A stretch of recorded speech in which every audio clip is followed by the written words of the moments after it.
Hello and welcome to Community Care's Mental Health Response Training, Module 1, Foundations of Mental Health. In this module, the questions we will answer are, what is mental illness? In fact, what is mental health? What's the difference between mental illness and intellectual disability?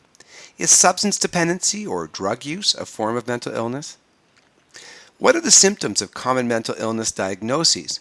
Which diagnoses are most common and which ones are most likely to be encountered by first responders?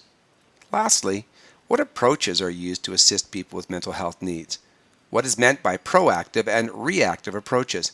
And what is meant by a psychosocial rehabilitation or PSR approach?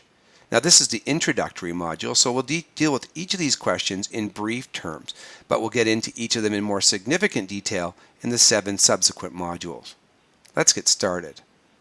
What is mental illness? Take a moment and answer the following questions in your journal. If you have a partner, discuss what you wrote after you're done. And if you don't have a partner, spend the time looking at what others have written on their online blogs. You're going to take 5 minutes for the writing portion of this exercise and 5 minutes to either engage in a discussion or review what others have written.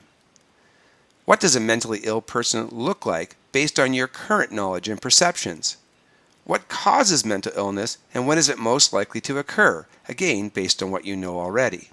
And what happens to most people who are diagnosed with a mental illness? Take a few moments to write your answers into the blog. In order to find out how to use the blog, when the movie is done, simply click on the file that says How to Complete the Online Blog. You can use that same set of instructions anytime you need to remind yourself of how to go about that, and we'll be using the online journal throughout all 8 modules.